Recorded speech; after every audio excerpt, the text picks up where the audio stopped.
Boka. Ce qui peut être peuple congolais à l'Imboka, la balkanisation, où il y a un est, tu vas arrêter, tu vas stopper. Mais tant qu'il y aura des collabos, tant qu'il y aura comme bateau, le ventre d'abord, bateau, intérêt, il y a baron Moronano. Il était parmi les gens qui ont tué les 4 personnes dans la salle de martyrs.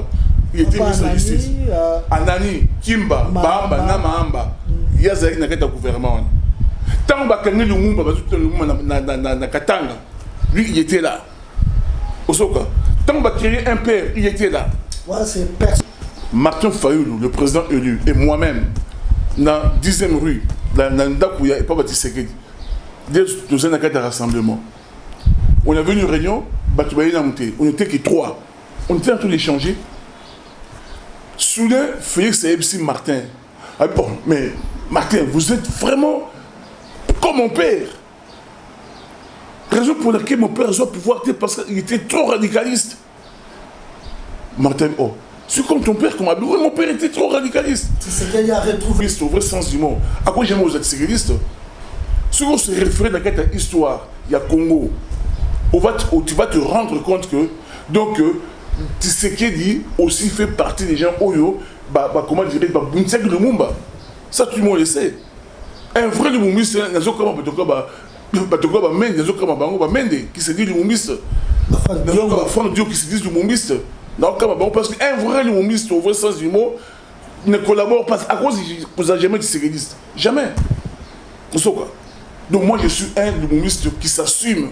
Et Azalaki n'a été Tshisekedi. Oui, ça c'est Azalaki a été Tshisekedi. Il est bon, il fanda naïe. Tango yomoko fanda. Il est plus Lumumiste. Mais il lobby awa. C'est mon démocratique. Aujourd'hui, tous ces Mobutistes, Mobutu fut un dictateur. Tout le monde, il faut dire les choses comme ils sont. Mobutu, non seulement un dictateur, mais aussi c'est l'homme qui a fait tuer le Mumba. Un Mobutu, c'était Mobutu, l'antiséculisme, c'est même école. Le Mobutisme et le tisséculisme, ils ont été toujours ensemble dans un moment difficile à Mogo. Dans un moment, comment dire, on peut reconnaître. Le 14 septembre, premier coup d'État, Tshisekedi de Mobutu, dans le gouvernement. Le 24 novembre, Tshisekedi dans le gouvernement. Tshisekedi passe à bateau, basala coup d'État. Il y a ça qu'on explique. C'est que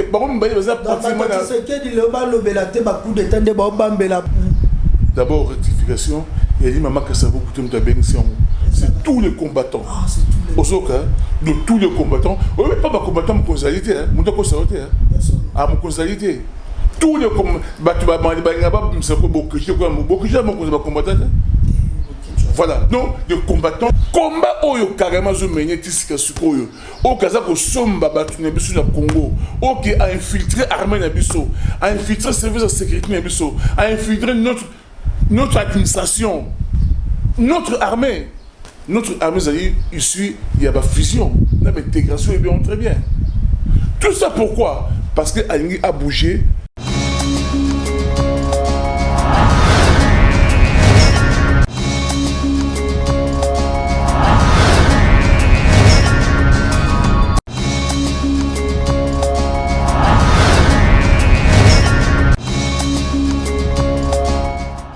Bonjour, bonsoir, bienvenue dans l'émission Toloba Politique. Je suis honoré au-delà de toute expression d'être encore devant vous à travers cette chaîne YouTube, Vision News, votre chaîne YouTube. Nous sommes là présents pour vous informer. L'actualité nous oblige, Tokita quelque part, où nous allons recevoir pour vous un invité de marque qui est M. Bob Bolabwe, président national du parti politique EPDR, qui est Rassemblement du peuple pour la démocratie et le renouveau. Avec lui, nous allons parler un peu na makambo bebi ke kotaye bavete mikoloyo na média o ezali idéologie tshisekedisme. Kalisu kobeta mwa muke masolo oyo etali date ya le 17 et le 18 février oyo toyebi ete ke bakongole nyonso baza déterminé babengami wapi na Bruxelles esika wapi balobi baboya Berlin, tour de Berlin bis oyo déjà soki tokoki korapele na histoire déjà na 1996 Rwanda asengaki Berlin ebandelama oyo balobaki wapi ete bakolonie na bango bazalaki ballemand basedaka une grande partie ya Rwanda na RDC. Nde boye nasengi une équipe technique nanga soki toza monoko moko Gauthier Zolatima et Kevin Mavingo aza na montage to kotisi invité nanga pe na pesa ye Mbote Kulutu Bob. Oui, Mbote qui est trésor King Mbote. Tobandi nanu parti po bato tango baoki totangi po kombo ya parti RPDR ba komitu na RPDR ezali na kati ya Lamuka to ezali partenaire ya SID to ezali na kati ya dynamique de vérité des heures. Le RPDR, Rassemblement du peuple pour la démocratie et le renouveau, est un parti politique mongo agréé officiellement depuis 2004. En 2006, tourné l'élection. En 2011, tourné l'élection.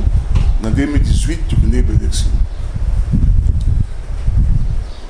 Le Oyo, RPDR, Kumbaya Menaka, donc comme on dit, RPDR, Rassemblement du peuple pour la démocratie et le renouveau, notre combat, c'est la démocratie, et puis le renouveau. Le renouveau sur le plan politique. Le renouveau, c'est pas seulement très bien que voilà, il faut biler les gènes, le renouveau, le niveau idée mécanisme, le renouveau politique, le renouveau économique, mais aussi le renouveau sur le plan culturel et social. Ça, c'est notre cheval de bataille. Alors, le RPDR, comment dirais-je, n'a qu'à ta plateforme dynamique pour la vérité des urnes, où le président Martin Fayulu Azali coordonnateur. Et le RPDR Azali P, membre effectif, il y a collège du président Lamuka. Parce que Lamuka, on très bien, il y a structure collège du président. RPDR Azali Nakati. Donc nous sommes un parti. Comment dire, dans le présidium, vous avez un collège de président. Voilà, le présidium, il a dit le président Martin Fayulu, on a Moussitou. Mais il y a un collège de président. Bobo le président Nakati. Président Lissanga Bonganga. Tout ça, ce qu'on a Kati Kuna, comment dirais-je, n'a pas parti belé. Nakati collège. Et là encore, le collège n'est pas encore fermé. La Mouka est ouvert. C'est-à-dire que Batou a besoin de rejoindre la Mouka, Baza le bienvenu. Parce que la Mouka, c'est une grande plateforme qui n'est pas fermée jusqu'à aujourd'hui, elle est toujours ouverte. Merci beaucoup, Toninga qui vraiment, Yoki Mouamouké, Batoubaoki Mouamouké sur RPDR, Oyo Ekobundola Renouveau. Awa Batou Mouamalobe, Koloba Maloba, Batou Bakoloba Loba Ebele. Balobi était. Classe ya papa Etienne Tshisekedi déjà échoué. Bato baza leloyo na politique baza bato oyo baza ki na papa Etienne Tshisekedi plutôt ba échoué. Kulutu Martin Fayulu pe échoué. Bino RPDR na kati ya Lamuka to ya dynamique de l'opposition. Bolandelaka o ezali vision ya nani ya papa Etienne Tshisekedi to boza na kati ya vision ya nani ya leader politique nino a marqué Congo. Ndego Trésor, merci pour la monture. Je voudrais que les choses soient claires une fois pour toutes. Le RPDR, c'est un parti lumumbiste. C'est vrai que le RPDR, on sait très bien qu'on a été agréé en 2004. Mais le RPDR a un parcours, on a un long combat. Et on est depuis Paris, en étant étudiant. Donc, on dit, RPDR, comment dire, issu d'un grand mouvement étudiant dans Paris, comme dans UNES. Donc, Union nationale des étudiants zaïrois de l'époque, dans Paris. Mais quand il y a UNES, vous avez Jacques Mabiana, par exemple, Daniel, par exemple, Bayonne, Mpaka, Rifin Mpaka, qui aujourd'hui a eu des députés. Et bien, il y a un mouvement. C'est ce mouvement qui, un jour, a décidé, non, de reconduire sur vos étudiants, de suivre la classe de là maintenant, on fait quoi? Et c'est pourquoi on avait décidé de créer parti RPDR. Au début, RPDR, RPDRT, RCD, Rassemblement Congolais pour la démocratie. Mais lorsque la guerre, en 1998, en Congo Salami, on a appris qu'il y a un mouvement RCD Goma, M. Bekenon, tu vois une confusion. Tout est RCD rénové, non. On a carrément changé de nom, tu vois RPDR. Le RPDR, c'est un parti où il se battre pour certaines valeurs. Le respect de la vie humaine, la solidarité, l'intérêt public, la responsabilité. On a dit des valeurs sur lesquelles nous fondons notre action, RPDR. Mais nous puisons dans l'idéologie lumumiste. Nous sommes aussi de la social-démocratie. Ça, c'est notre idéologie. Donc, quand je ne réponds comme ça pour dire qu'on n'est pas tisséguidiste, c'est plus dans le cas il y a RPDR. Non. Mais quand on n'est pas tisséguidiste, ça ne crée pas de problème. On n'est pas tisséguidiste, on n'est pas tisséguidiste. D'ailleurs, je vous dis, un vrai lumumiste au vrai sens du mot. À quoi j'aime aux tisséguidistes? Si on se réfère dans la histoire, il y a Congo, tu vas te rendre compte que, donc, Tshisekedi aussi fait partie des gens Oyo, comment dire, Buntsek Lumumba. Ça, tout le monde le sait. Un vrai lumumiste, qui se dit lumumiste. Franck Dio qui se dit lumumiste. Parce qu'un vrai lumumiste, au vrai sens du mot, ne collabore pas à cause vous n'avez jamais Tshisekidiste. Jamais. Donc moi, je suis un lumumiste qui s'assume et je l'affirme. Voilà. Maintenant, question posée, la carte à Lamuka. Lamuka, c'est une plateforme de combat. C'est une plateforme électorale. Parce qu'on s'est rendu compte que dans Mboka Oyo, aucun parti politique ne peut gagner l'élection Yemoko. Il faut se mettre en place dans le cadre de la plateforme. Donc nous, on a opté plateforme Lamuka. Pourquoi? Parce que les demandent au peuple. Le peuple a demandé dans le stade de Martirawa. Nous voulons un seul candidat. C'est pourquoi on s'est mis tous ensemble dans la Lamuka. Et c'est ce candidat fut Martin Fayoulou. C'est pourquoi aujourd'hui encore, malgré hold-up électoral de Saint-Maki en 2018, nous sommes avec Fayoulou. Parce qu'on respecte le principe. Pour l'élection, Fayoulou est l'élu, l'homme que la population avait élu. Jusqu'aujourd'hui, le mandat n'a zéro continué. Il a encore droit à un deuxième mandat. Donc, nécessaire, c'est au principe, nous sommes derrière ce président élu. Maintenant, vous me dites que Martin Fayoulou, Azaraki n'a été Tshisekedi. Oui, ça c'est Azaraki n'a été Tshisekedi. Oui. Il est bon, Yofanda Naye. Tango Yomoko Fanda. Martin Fayoulou. Donc c'est il est plus lumumiste. Mais il y a lobby qu'un lumumiste ne peut pas coopérer avec les Tshisekedistes. Donc, David, oui. Oui, il fut un moment dans la carte Mboka Oyo. Tshisekedi, après avoir, parce que Tshisekedi, il faut le prendre dans deux volets. Tshisekedi, avant, comme lettre et 13 parlementaires. Tshisekedi, c'est l'homme qui a écrit le manifeste en CD. Tshisekedi, c'est l'homme qui a impérial dans Mobutu. Tshisekedi, c'est l'homme qui a dictature dans Mobutu. Tshisekedi, c'est l'homme qui a contribué, comment dirais-je, à la destruction de Lumumba. Tout ça, c'est Tshisekedi. Après, il faut changer. Donc, amener le combat contre, comment dirais-je, la dictature. Oyemoko Fasonaki. Payron doit mener le combat. Mais pratiquement tous les Congolais étaient derrière lui. Ce n'est pas parce qu'il se reconnaissait de son idéologie, mais parce que, comment on très bien qu'on a un adversaire Mobutu. La seule personne où parmi Mobutu, il y avait Tshisekedi. Donc, l'ennemi de mon ennemi devient mon ami. C'est ainsi que pratiquement tout Congolais, à partir des années 80, comment dirait comment Tshisekedi. Mais on n'était pas dans l'UDPS. Est-ce que Martin Fayoulou était dans l'UDPS? Non. Il soutenait que le combat. Il soutenait le combat. Il soutenait le combat. Comment il a été comme parallélisme entre le combat et Etienne Tshisekedi et l'idéologie Etienne Tshisekedi. Non, je veux dire que l'idéologie Etienne Tshisekedi, aujourd'hui, ça peut se résumer par le fait que le peuple d'abord. C'est ça. Donc l'état des droits, c'est ce qui prône le tshisekidisme. Mais là encore, il faut faire une différence entre le tshisekidisme et le fascisme. Ça n'a rien à voir. Il y a encore... Ce que fait Félix aujourd'hui, ça n'a rien à voir de Tshisekedi. Rien à voir. Tiens, on a raconté une histoire, on a raconté dernièrement. On était avec Félix, Martin Fayoulou, le président élu, et moi-même, dans la 10e rue, dans Ndakouya, et pas Tshisekedi. Dans un rassemblement. On avait une réunion, on n'était que 3. On était en train d'échanger. Soudain, Félix et MC Martin. Ah bon, mais Martin, vous êtes vraiment comme mon père. Raison pour laquelle mon père doit pouvoir dire parce qu'il était trop radicaliste. Martin, oh, c'est comme ton père, comme mon père était trop radicaliste. C'est qu'il a retrouvé son père. Donc, non, Félix qui disait de Martin Fayoulou.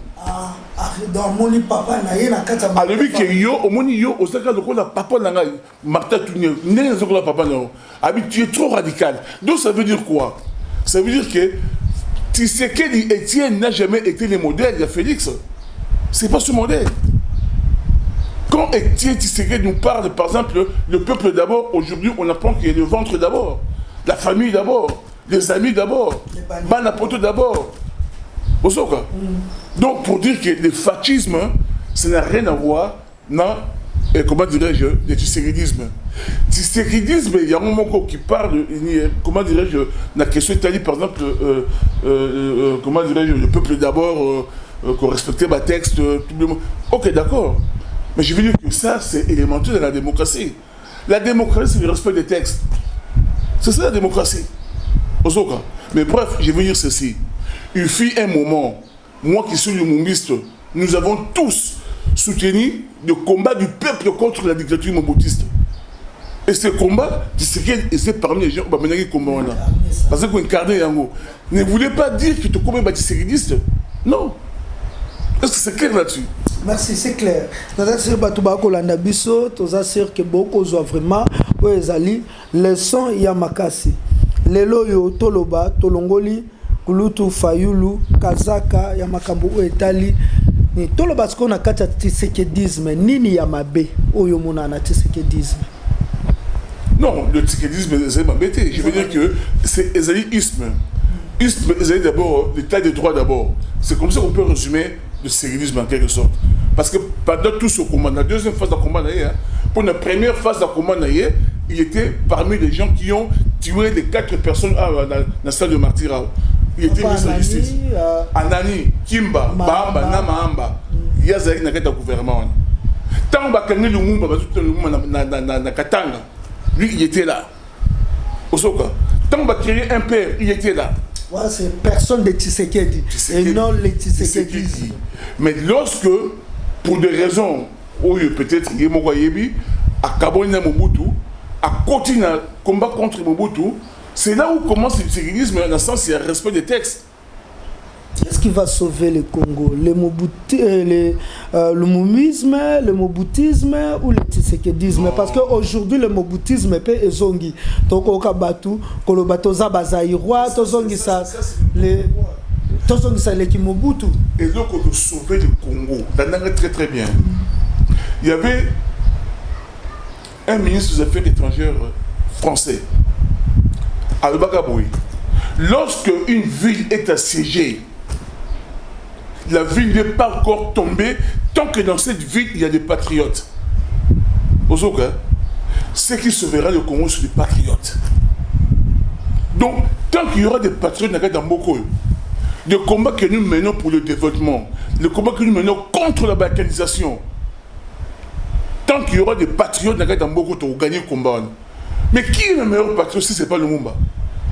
Aujourd'hui, le Lumumbisme, c'est l'amour. Il avait tellement manifesté un amour pour les gars vis-à-vis du Congo. Cet amour est inéliminable. Le patriote, c'est le Lumumba. Vous comprenez? Donc le Congo sera sauvé par les patriotes congolais. Or, le premier d'entre eux, c'est Lumumba. Dans le bateau, le moboutisme, parce que le outil na poto, kulutu bob. Vous voyez que mouvement moko et suba na poto mingi ou ezali les nouveaux Zaïre. Nouveau Zaïre. Ba drapeau ya un père zonga. Ba tutu babito zongi sakaka papa Mobutu. Pour le baki après rosa déluge. wana okoyamba nde ezali bato oyo bayebi histoire ya mboka te ozolanda Mobutu fut parmi les grands dictateurs en mboka oyo mais l'histoire nous a démontré qu'on ne peut pas construire un pays par la dictature. Mobutu il a fait 32 ans les oyo si le pays ne marche pas Mobutu est là-dedans, Joseph est là-dedans, Félix a eu beaucoup de Joseph Kasavu. Non, je parle de Joseph Kabila. Non, pour dire que Nakati Mboka Oyo, le lumumbisme, l'esprit patriotique, c'est ça qui va sauver le Congo. Le moboutisme, c'est quoi en fait? Mobutu, il était secrétaire, il y a Lumumba, dans un premier temps. Mais il a été retourné contre Lumumba. Mobutu a mené une politique aussi, on parle de la balkanisation. Est-ce que vous voyez très bien que les Allemands ont une partie à Congo avec Mobutu? Avec Mobutu. Avec Mobutu. Tant que tu as mené tout ça, la Bosse Mboka, tout ça, ils ont aussi. Au années 80. 80. Au Soka. Nous, on a commencé. On a raison. Donc, pas sur les mains, parce que les Congolais ont un problème avec une mémoire historique. Congolais lingi goyeba histoire te, Congolais lingi ka présent. Non, très bien. Mais le coup est Momoko. Le coup est Momoko. Tu as eu indépendance des 30 juin 60. Belgique a cessé l'élection en mai 60. Il avait tout fait pour Lumumba Bimate. La plateforme dirigée par Lumumba, dans laquelle se trouvait Yé Lumumba, Moulele, Kizenga, Kachamura, c'est eux qui ont rapporté justement l'élection. C'est ainsi que Yé Lumumba a commandé Premier ministre. Légitime. On arrive le 14 septembre. Déjà, nous avons le 14 septembre. Le 11 juillet, tu mets ça sur la Katanga. Et pas Ida Balkanisation et Manaki en Wana. Tu as commis le 23. Kalonji, la suite Kassai, sécession. Heureusement qu'on avait eu un patriote à la tête du pays, Lumumba, a mené le combat contre Bango. Mais tu as commis le 14 septembre, Mobutu fait son premier coup d'État. Le 14 septembre, a neutralisé Lumumba, a neutralisé Kasavubu, à mettre en place un gouvernement de commissaires généraux, dans lequel se trouvait Tshisekedi. Premier ministre, Papa Iléo, le 14-60. Donc, premier coup d'État, Mobutu. Il a suspendu le fonctionnement normal des institutions. Avec ça, le deuxième coup d'État, le 24 novembre 65. Mobutu. C'est pour nous léguer l'unité nationale. Le premier coup d'État, c'est lui qui a cassé la démocratie dans Mboko. Et deuxième, c'est pour instaurer la dictature. C'était pas l'unité nationale. Mais si on c'est que ceux qui ont une élection normale, tout le peuple a pris battu, tout le bateau n'a pouvoir. Hier, le 14 septembre, conseillé par l'Américain, le Belge, avec Lumumba Olongwe. Lumumba avait la majorité dans le Parlement. Lumumba était le parti élu. Donc, tu as dit combat contre l'illégitimité à la place Wana. Cassé, pouf! Tout baya après période Wana, c'est illégitime. Tout n'est pas sûr. Mobutu, le 14 juin, c'est le coup d'État, a tiré le gouvernement Iléo. Le 24 novembre, à ce coup d'État, il y a un pouvoir armé, à Bomi Bakimba, Banane, tout ça. C'est la dictature. C'est mon directeur. Au Soka. Tant Mobutu, le roi d'Israël Kabila est par la force. Illégitime.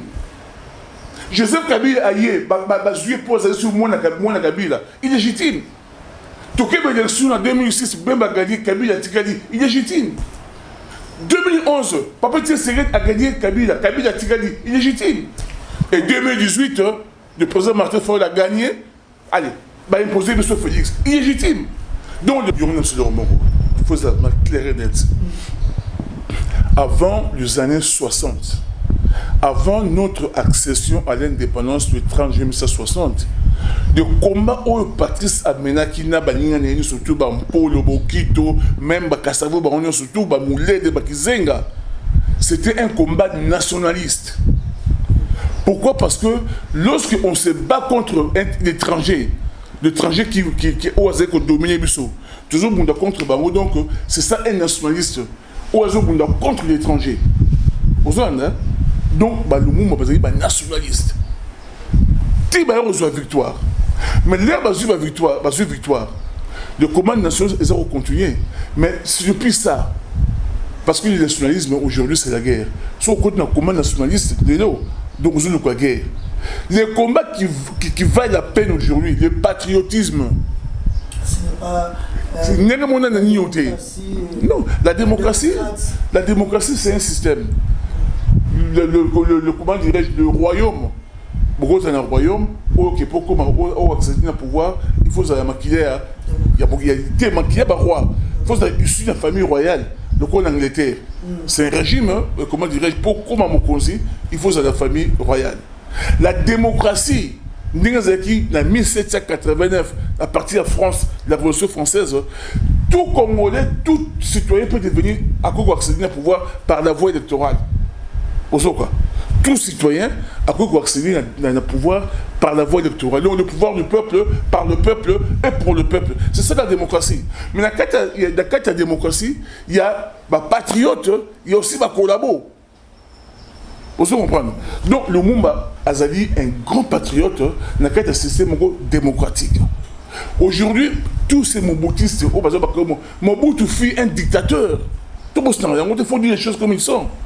Mobutu, non seulement un dictateur, mais aussi c'est l'homme qui a fait tuer le Mumba. Et le Mobutu, c'était Mobutu, le tisséridisme, c'est la même école. Le Mobutisme et le tisséridisme, ils ont été toujours ensemble dans un moment difficile à Mboka. Dans un moment, comment dirais-je, on va reconnaître. Le 14 septembre, premier coup d'État, tisséridisme de Mobutu, la tête de gouvernement. Le 24 novembre, c'est ce qui est le gouvernement. C'est ce qui dit pas à Basala coup d'État. C'est ce qu'on explique. C'est que ce qui dit le coup d'État, le coup d'État est tisséridisme. Je compte dans le ce qu'on explique. Aujourd'hui, le patriotisme, donc nous on enseigne la carte à partenaire, mais sur le patriotisme. Donc, on y a un boka. Ce qui est le peuple congolais a un boka. La balkanisation, tu vas arrêter de stopper. Mais tant qu'il y aura des collabos, tant qu'il y aura le ventre d'abord, il y aura intérêt, il y aura un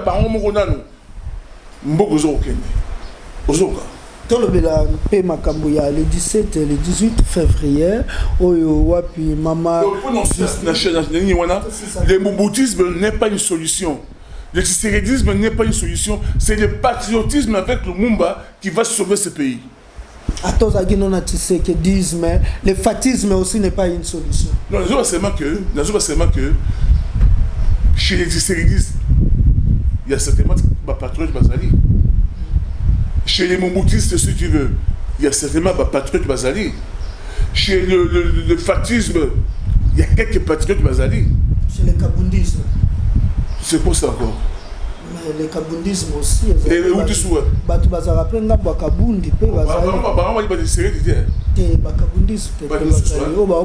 Ok, d'accord. Il y a des patriotes Nakati. Et pas il y a des président Martin Fayoulou. Les fayoulistes. Les patriotes Bazali. Le mousitouisme. Oui, les patriotes Bazali. Sur tous ces patriotes-là, c'est eux qui vont sauver le Congo. Ozoka. Donc tous les patriotes ont retrouvé ici à gauche, à droite, tout ça, c'est eux qui vont sauver le Congo. Mais le grand patriote, c'est le Mumba. Donc c'est le lumouisme qui est la porte à sortie pour le Congo. Autrement, on retrouve.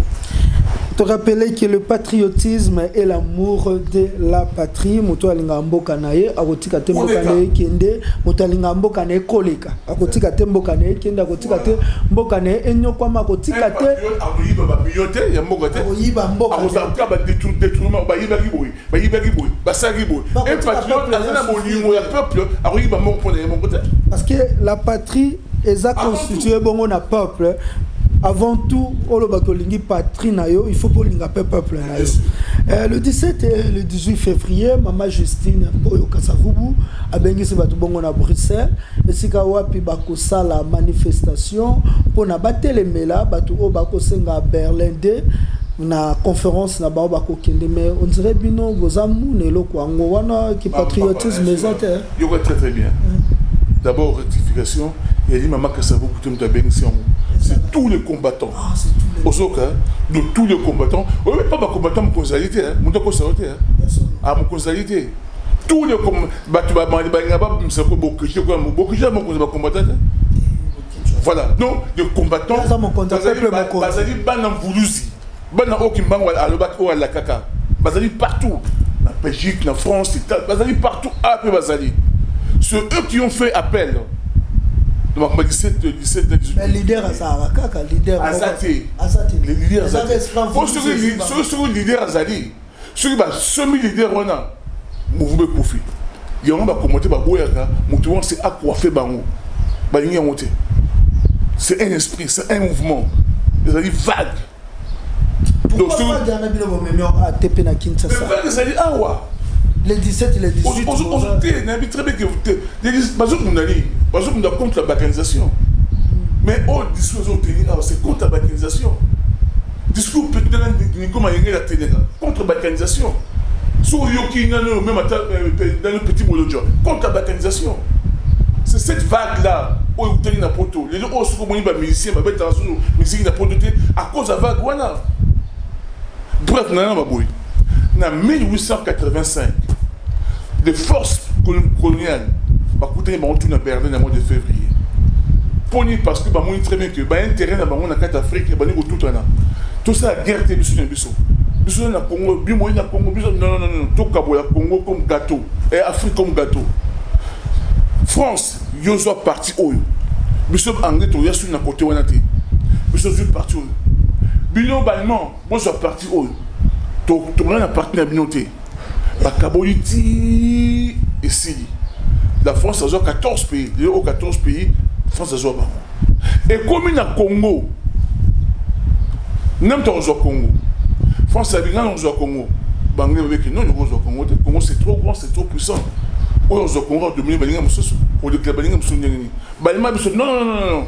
Bayo quand il y a le Congo. Avec roi des Belges, Léopold II, Yozo Congo. Mais on a comme gérant, il y a Congo. Mais surtout, on a le droit de regarder le Congo. État indépendant. Donc, on se rend compte que, Kaboli, Afrique, chacun a un pays, chaque partie, un pays a son Congo. Mais le Congo, c'est énorme, parce que ce n'est pas un moutou. Ezaki Léopold II, tu as dit que Belgique ezaki nation outaki kobota masikape na indépendance.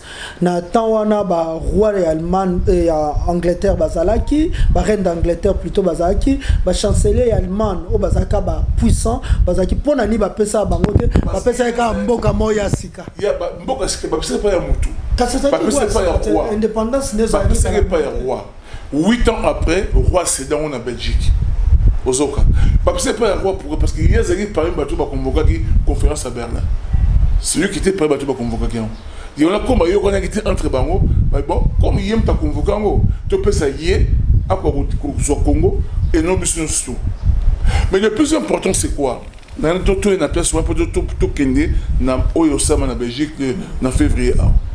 Bah ça y est frontière wana Oya na 63 a adopté un principe sacro-saint qui dit que la frontière héritée à la colonisation de Roussimbaka Yangote. Aux Hollandais. En 1963. De Bassali Oya. Bon, on est là, Oyo.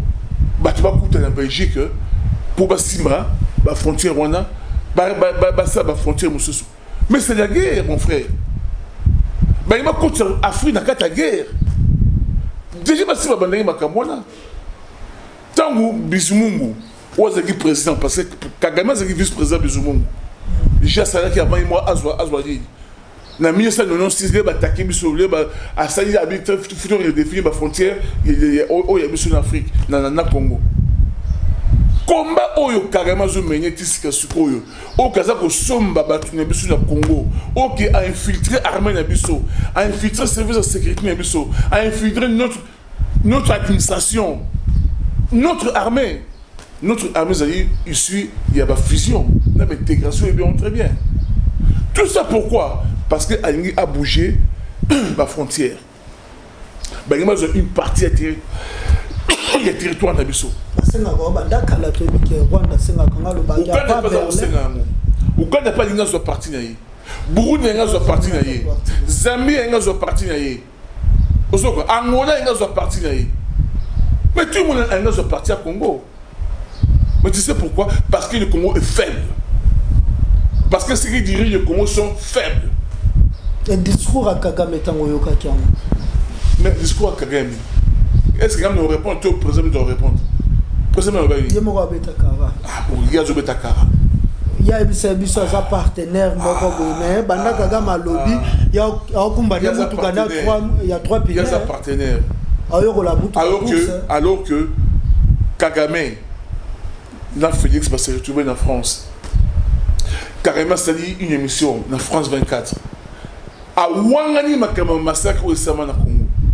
Le Rwanda n'a jamais tué mon Congolais. À Bossé qui est 23. Rwanda, à Bossé qui est CNDP. Rwanda, à Bossé RCD. Rwanda, à Bossé qui est l'armée rwandaise, l'armée ougandaise, la Bouni, la Sangani. Koufi. Plus de 1000 morts, 3000 blessés. À cause de la richesse de la mission. À Niengo.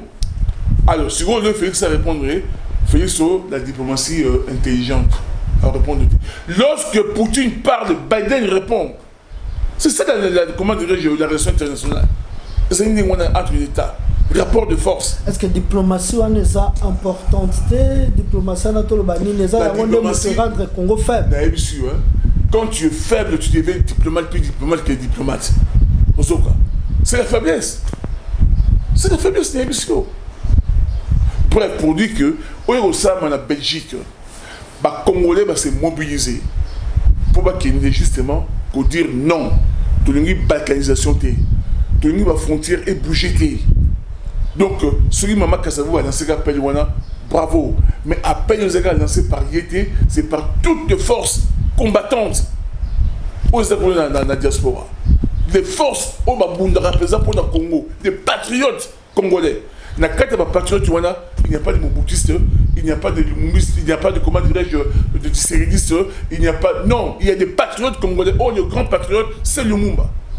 Merci beaucoup. À peine à Kinshasa, jeune, le 17 et le 18, Bakokende dans l'ambassade de France. Bon, encouragez. Je vais les accompagner, je serai là. Aux Zalawana, dans la jeune ambassade de France. Effectivement. Moi, mon solo. Parce qu'on n'a jamais coupé la. Non, mais je veux dire quoi? Comment on mobilise le peuple contre le politique en Rwanda? Tant qu'il y a une ambassade à Rwanda, on doit gazer les gens. Comment tu peux expliquer ça? Normalement, Trésor King, Makamo est la Belgique. Il fallait le gouvernement à ça l'appel. Voilà. Il fallait le régime actuel lancer un appel à peuple congolais. Mobilisez-vous. Il y a même au sein de Mali, où les peuples à l'appel de la Gouvernement. Tant que Rwanda a avec Mouzé Laurent Désiré Kabila, il y avait lancé un appel. Mon appel est ce que nous avons. Donc, nous avons dit, monsieur Bakoufoui, défendez votre pays. Avec qu'il soit flèche, soit hache, autour aux anneaux, défendez le territoire d'ailleurs. Quand vous avez Mouzé Laurent Désiré Kabila, on lobby déjà qu'il y a esprit à nationalisme et esprit à Bitumba. Les esprits à nationalisme au Kabila national. Esprit à patriote. C'est esprit nationaliste. Si tu veux. Mais je veux dire que les États-Unis aujourd'hui c'est les pays les plus patriotes dans le monde. Au monde américain, l'Amérique c'est un État créé de toutes pièces.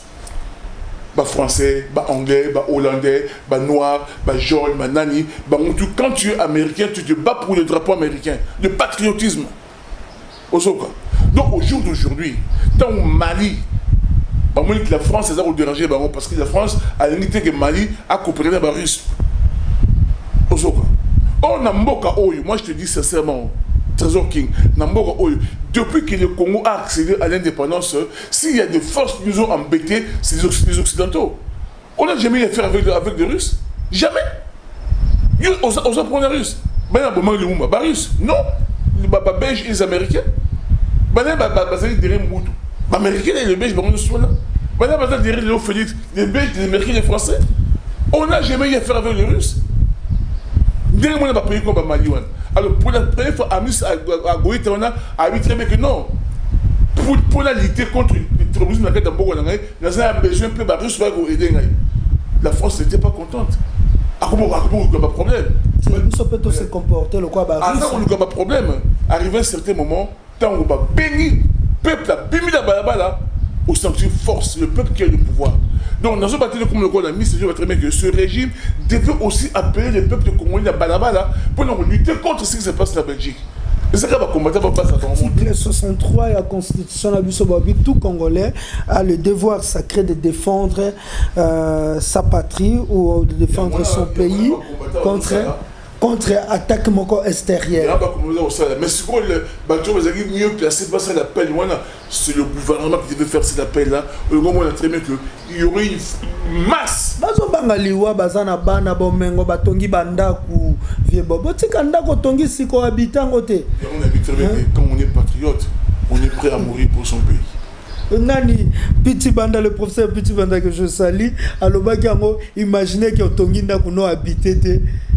Il faut Kima, Tokufa, il faut ça là bango pour aller vendre d'abord. C'est aussi moi le solo, il y a RPDR, Rassemblement du peuple pour la démocratie et le renouveau. Le Lotolo Banini, Rassemblement du peuple pour la démocratie et le renouveau, a présenté candidat à la présidence il y a 2023, élection présidentielle en 2023, pour soutenir dans le cas de la Mouka, il y a beaucoup de partis politiques. Donc, on a une élection avec un candidat. Il y a la Mouka. Mais, au niveau des partis politiques, chaque parti est libre de désigner un candidat. Avant toute l'élection, le RPDR a rencontré un congrès. Le congrès, il y a RPDR qui a décidé, au niveau de la candidature, au niveau national, provincial, il y a un niveau de députation, à un niveau présidentiel, c'est le RPDR à travers le congrès de décider. Si par exemple, le RPDR a décidé que Bob Bola est notre candidat président, très bien. Mais il faudrait encore que l'être se retrouve et décider par exemple avec notre candidat c'est Martin Fayou, très bien. Nous voyons avec notre candidat c'est Mouzitou, très bien. Mais le candidat de la Mouka a décidé, c'est le candidat, c'est la personne la mieux placée. Pas même sur la victoire. Au jour d'aujourd'hui, c'est Martin Fayou. Au jour d'aujourd'hui, le mandat, c'est Martin Fayou. Non, le candidat le mieux placé. Moi, je peux être candidat aujourd'hui. Ok?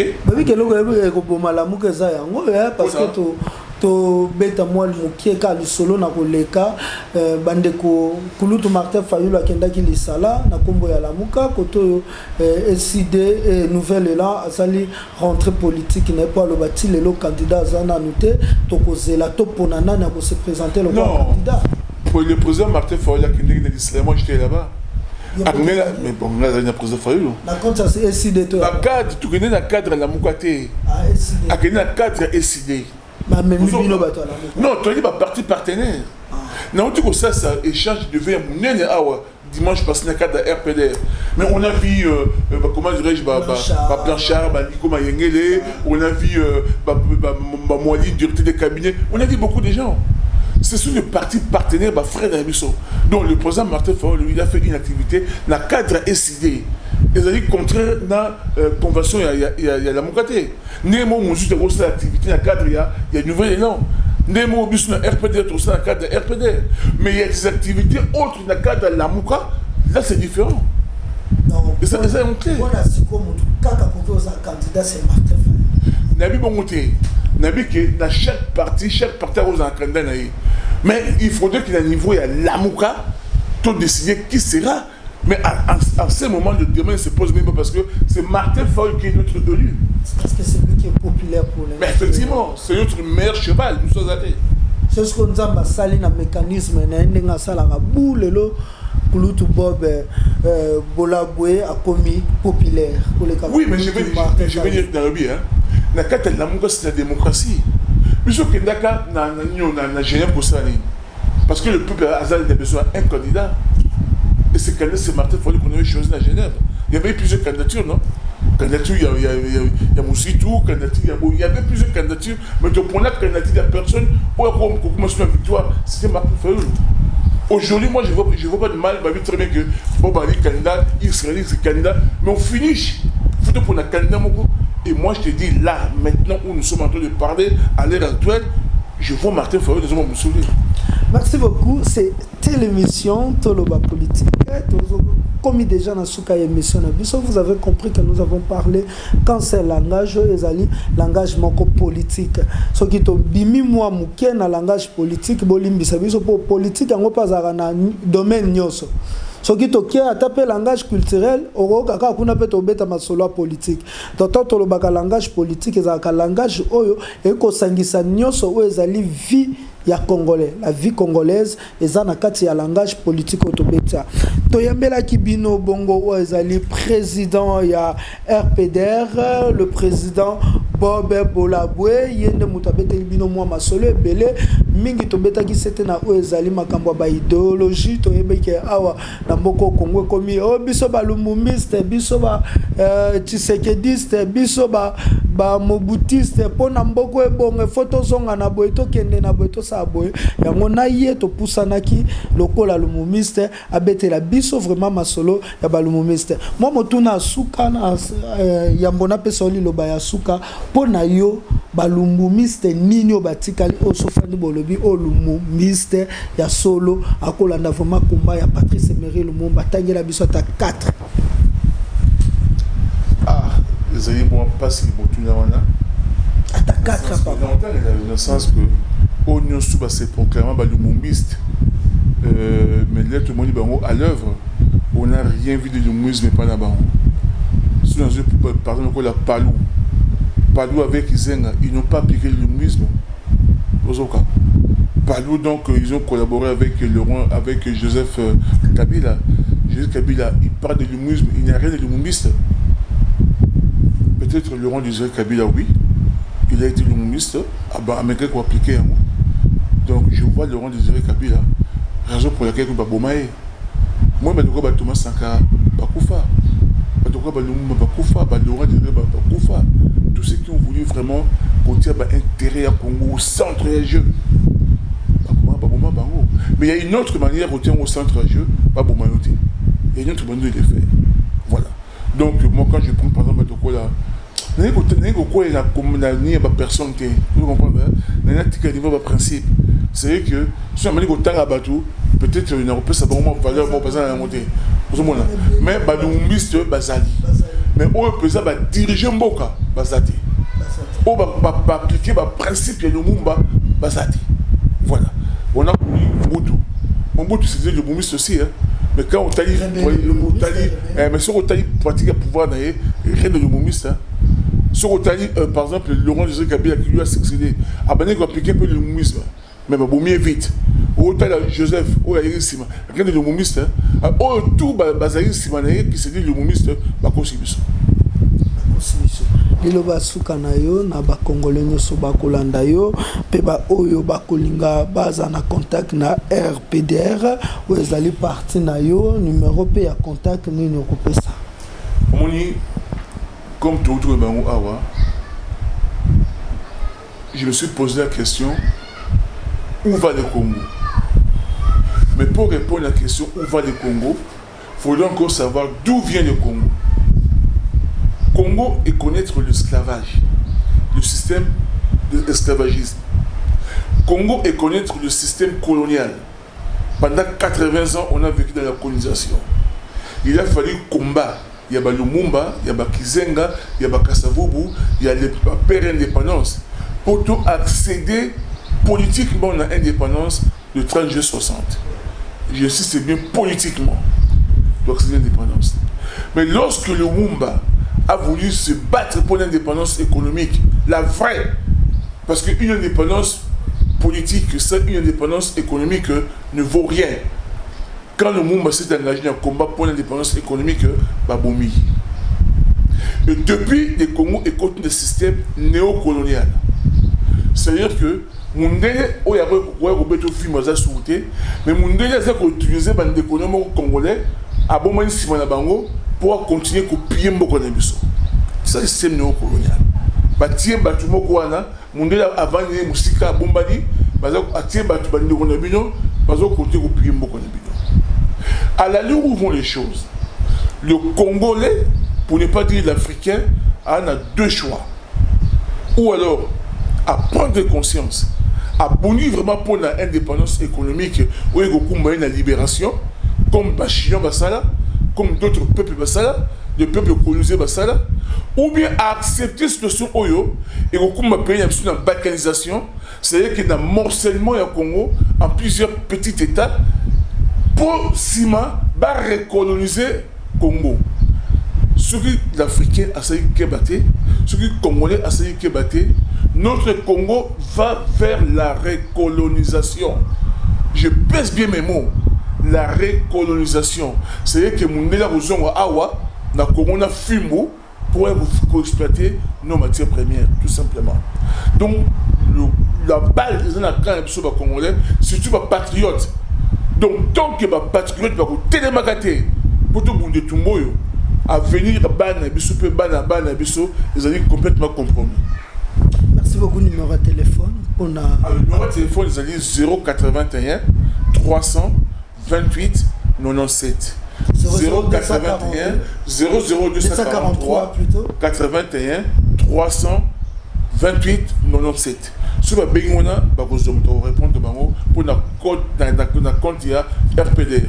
Notre siège, vous allez dans Lemba. Notre page Facebook, vous allez RPDR, comment dirais-je, RPDR, tout simplement. D'accord. Voilà. Merci beaucoup. Serge Obi na Lemba. Na Lemba, na Lonzo numéro 9 bis. Merci beaucoup. Et Zalaki, émission Toloba politique, c'était pour moi un réel plaisir. Il y a Kozali Soliboso Nabino, il y a Koyambela Bino, invité de marque, on a Prometa Kibino, Boyo qui vraiment Nini ou Ebimina Katina Yenga, il y a Bino Trésor 15. Je vous donne rendez-vous à un autre numéro. Il y a émission Toloba politique sur la même chaîne, Vision News, Tokotani Balasima. Bye. Patriotes de toute